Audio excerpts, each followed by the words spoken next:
And I think the reason why this went flat is because there's a tube in here, and I was hauling bricks in here. I had this thing filled almost like a mound of bricks in here, which is extremely heavy, and this tube was low, and I think I just pinched the tube when I was pulling it up the curb. So this is my fault. It's a really slow leak, but let's repair this. First step we gotta do here is you basically just pull this little cotter pin out, and the wheel literally just comes right off.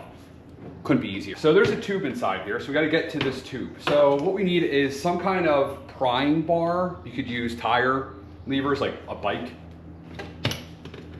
Pop that over, and pop that over like that.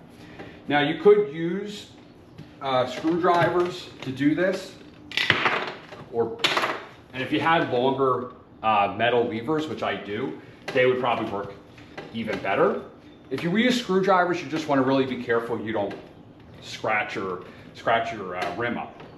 So what you do is you pull out one side like that. Pull inside, we're going to look for the tube.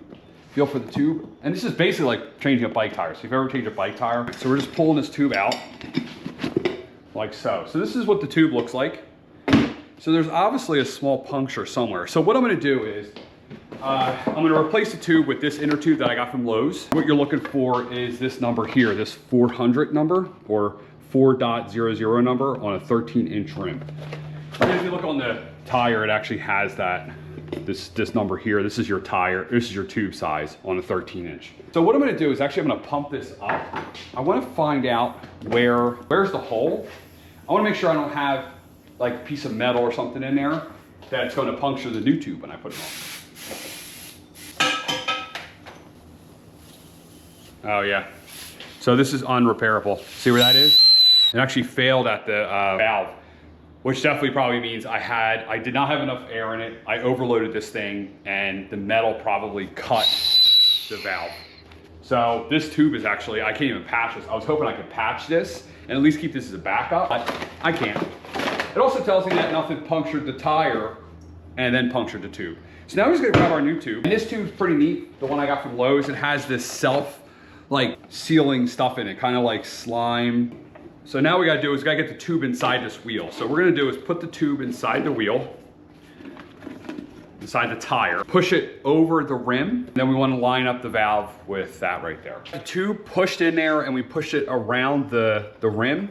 Now we have the valve sticking out here. Now it's a matter of just actually pushing this side of the tire onto the rim. All right, without pinching the tube. So you just want to be careful we don't pinch the tube. A little bit more difficult than a bike tire, okay? Just because this bead is super thick. So what I'm gonna do is I screwed a screw on my workbench, and I'm gonna use this to basically hold the rim in place so I can try to pry this on. Because it's not just going on like a bike tire would go on. So what I'm gonna do here is I'm gonna push this bottom in like so. And see, see how I push that into the rim? And that's gonna give me more room you push it on just like that. So a lot easier to do it that way. The other way, this rim was moving around on me a lot. So now I got the tube inside the wheel. It does fall in, so now I gotta go find it and just basically reline it up. No big deal, I hope. So I'm gonna use those just to hold the valve, just very gently, just so I can get this on there. Yeah.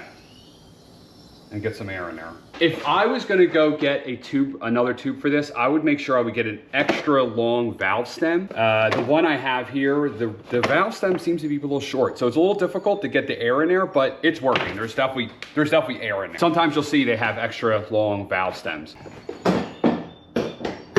Putting this on, probably should have done the proper maintenance, this spring on this, and filled this up. Look how loose look how much air is in here.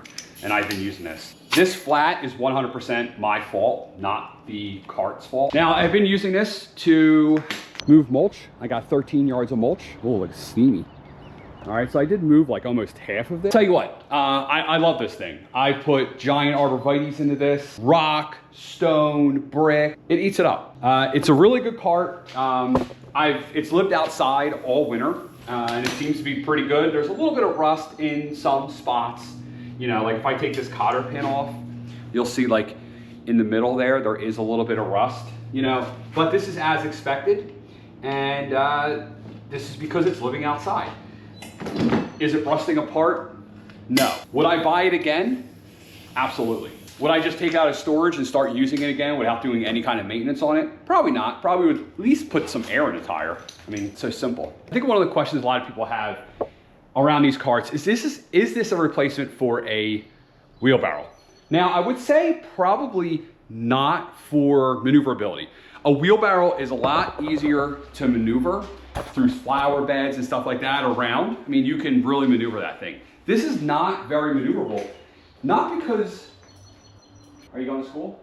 All right, I love you. Not because it's not maneuverable, it's because it has 4 tires. So, you know, it has 4 times the space it needs to take up. A wheelbarrow only has 1. Get it into tight spots. Usually what you do is you push it, right? Like something like this. And that's what I've been doing. Before I would pull it and I would get myself stuck into a corner. But now what I do is I basically line it up. Let's say that's a flower bed there. I line it up and I push it into the flower bed and I dump it. Now when it comes to dumping, that's another thing that's a little annoying, but not enough for me not to use it, because I've been primarily using this. I still have a wheelbarrow, haven't used it. But when you dump, it still has some of the material down here. So what you do is you dump and then you kind of have to pull it out with your hands a little bit. You know, not perfect, but you know, what is perfect in this kind of thing. So also I hurt my back. This is definitely going to be a lot better for my back than if I was using a wheelbarrow to do all this. I hurt my back over the weekend and I still was able to do half of that. I think if I would use a wheelbarrow, because where I hurt my back, my lower back, I think I'd be a lot more pain today, but I'm actually feeling pretty good and moving pretty well. It's still there. Now, one thing upgrade I want to do to this thing is I want to be able to carry more mulch. So what I was thinking would be really neat is if I could grab a piece of plywood like this and actually put it on the inside and have it like come up this high, because it's on 4 wheels. It's not like I have to carry it, and the mulch, I could pull this very easily. I could have mulch up this high. So if I put a piece of plywood here and a piece of plywood here, and I maybe make a little cleat system that cleats into here, I can have mulch super high, and it just would make less trips, which would be nice. Another thing that I noticed too is when I'm doing any kind of work outside, I like to use this out back.